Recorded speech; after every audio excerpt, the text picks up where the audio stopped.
ভারত যদি বাংলাদেশের সাথে অন্যায় করে তাহলে তার জবাব দেয়া হবে বলে জানিয়েছেন বিএনপির মহাসচিব মির্জা ফখরুল ইসলাম আলমগীর।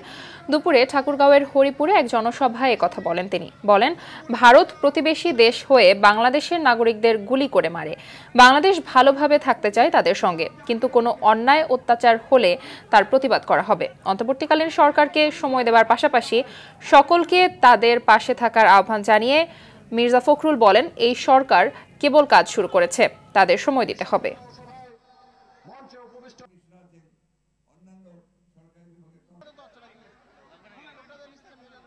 যার ভোট সে দিবে, যাকে খুশি তাকে দিবে, তাই না?